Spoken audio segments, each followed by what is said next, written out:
Assalamualaikum warahmatullahi wabarakatuh. Bismillahirrahmanirrahim. Alhamdulillahi rabbil alamin. Assalatu wassalamu ala Rasulillah Muhammad ibn Abdillah wa ala alihi wa sahbihi wa man walah. Amma ba'du. Saya akan menerangkan 3 tema yang akan saya jelaskan sebagai berikut. Yang pertama, saya mengangkat tema hakikat guru. Definisi dari guru. Guru adalah pendidik profesional dengan tugas utama mendidik, mengajar, membimbing, mengarahkan, melatih, menilai, dan mengevaluasi peserta didik pada jalur pendidikan formal, pada jenjang pendidikan dasar dan pendidikan menengah. Menurut Tanim menyimpulkan beberapa sifat-sifat profesi menjadi seorang guru, antara lain 1. Kemampuan intelektual yang diperoleh melalui pendidikan. 2. Memiliki pengetahuan spesial atau spesifiknya. 3. Menjadi anggota organisasi profesi. 4. Memiliki pengetahuan praktis yang dapat digunakan oleh orang lain atau guru lain. 5. Memiliki teknik kerja yang dapat dikomunikasikan atau communicable. 6. Memiliki kapasitas mengorganisasi kerja secara mandiri atau self-organization. 7. Mementingkan keperluan orang lain atau keperluan siswanya. 8. Memiliki kode etik. 9. Memiliki sanksi dan tanggung jawab komunitas. 10. Memiliki sistem upah. Maksudnya sistem upah itu kalau semisal ada siswa dikasih tugas kemudian dia mengerjakan secara baik dan mendapatkan nilai terbaik, maka dia dapat sesuatu yang nantinya itu dapat berguna bagi siswa itu. 11. Budaya profesional. 12. Melaksanakan pertemuan profesional tahunan. Adapun model tema yang kedua yaitu model pembelajaran. Model pembelajaran menurut satu tokoh yaitu Trianto menyebutkan bahwa model pembelajaran adalah suatu perencanaan atau pola yang digunakan sebagai pedoman dalam merencanakan pembelajaran di kelas atau pembelajaran tutorial. Adapun macam-macam model pembelajaran. 1. Pembelajaran langsung. Dapat didefinisikan sebagai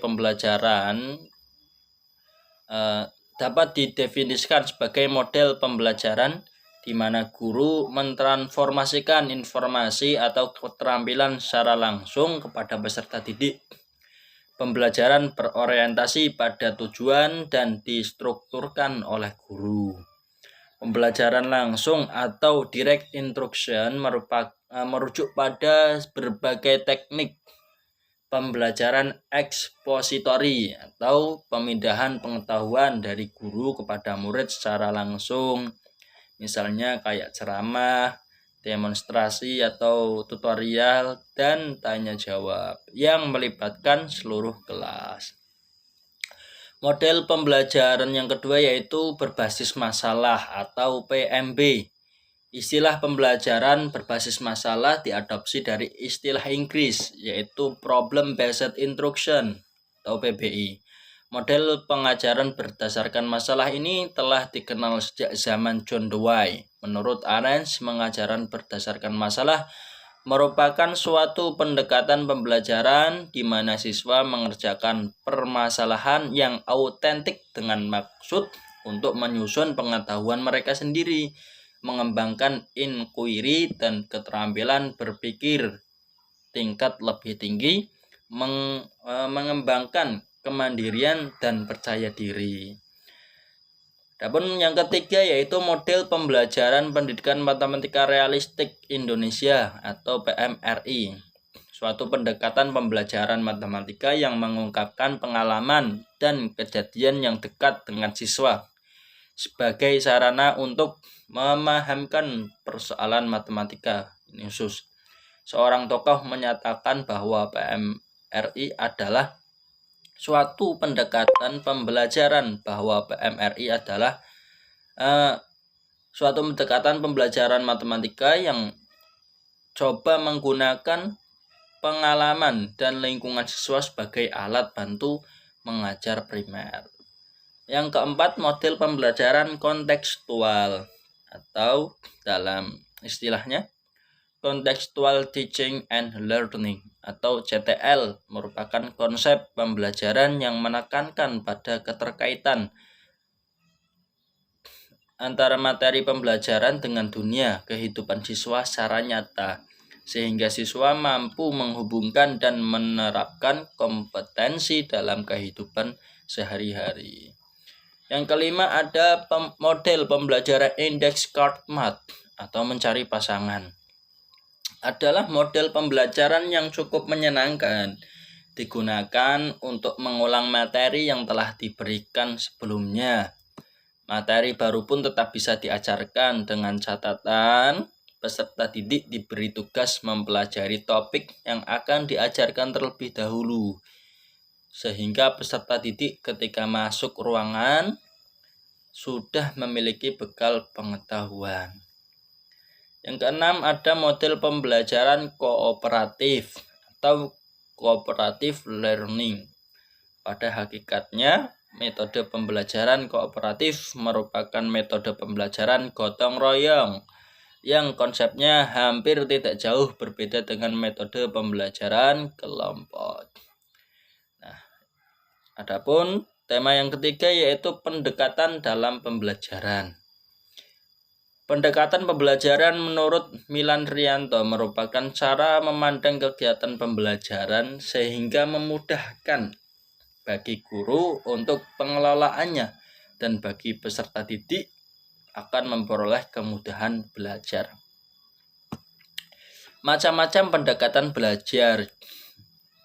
Poin A, pendekatan kontekstual, berlatar belakang bahwa siswa belajar lebih bermakna dengan melalui kegiatan mengalami sendiri dalam lingkungan alamiah. B, pendekatan konstruktivisme merupakan landasan berpikir. Pendekatan kontekstual yaitu bahwa pendekatan dibangun oleh manusia sedikit demi sedikit yang hasilnya diperluas melalui konteks yang terbatas dan tidak dengan tiba-tiba. C, pendekatan deduktif induktif. Yang pertama, pendekatan deduktif ditandai dengan pemaparan konsep, definisi, dan istilah-istilah pada bagian awal pembelajaran. Pendekatan deduktif dilandasi oleh suatu pemikiran bahwa proses pembelajaran akan berlangsung dengan baik bila siswa telah mengetahui wilayah persoalannya dan konsep dasarnya. Pendekatan induktif. Ciri dari pendekatan induktif ini, ciri utama pendekatan ini dalam pengolahan informasi adalah menggunakan data untuk membangun konsep atau memperoleh pengertian.